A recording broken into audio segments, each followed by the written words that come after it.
De las múltiples aportaciones a la ciencia que se le atribuyen a Gustav Robert Kirchhoff, existen dos leyes aplicables a los circuitos eléctricos que son una particularidad de la conservación de la carga y la conservación de la energía.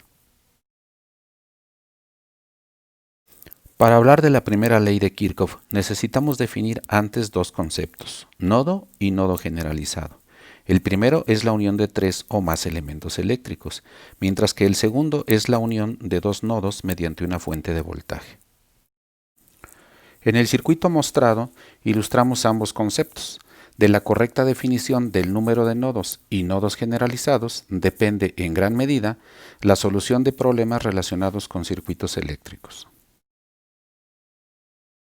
La primera ley de Kirchhoff, también conocida como ley de corrientes, establece que la suma algebraica de corrientes que entran en un nodo es igual a la suma algebraica de las corrientes que salen de él.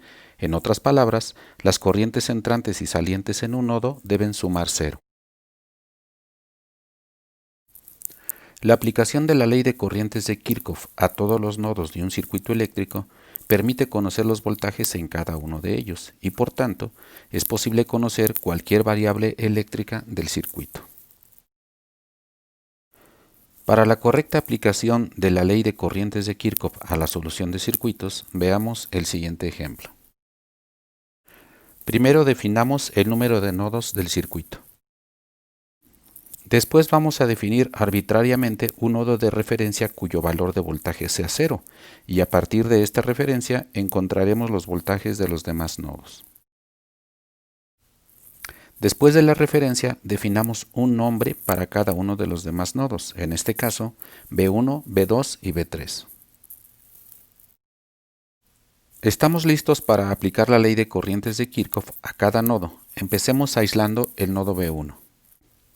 Si desconocemos el sentido de la corriente, simplemente asumimos arbitrariamente que salen del nodo, como I1 e I2.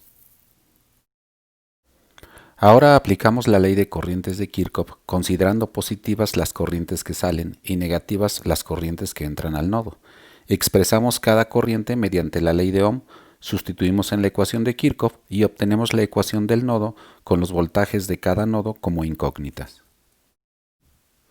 Tenemos una ecuación y tres incógnitas. La siguiente ecuación la obtenemos mediante la aplicación de ley de corrientes de Kirchhoff, pero ahora en el nodo B2. El procedimiento es idéntico.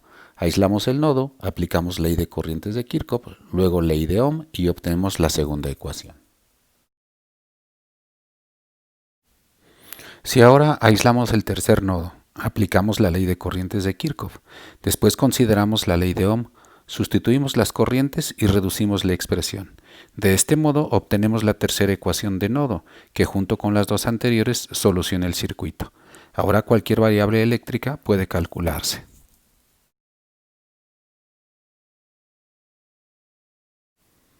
Al final, el circuito eléctrico queda totalmente resuelto si resolvemos el sistema de tres ecuaciones, y todas las variables del circuito se vuelven conocidas. Para la segunda ley de Kirchhoff es necesario definir malla y malla generalizada.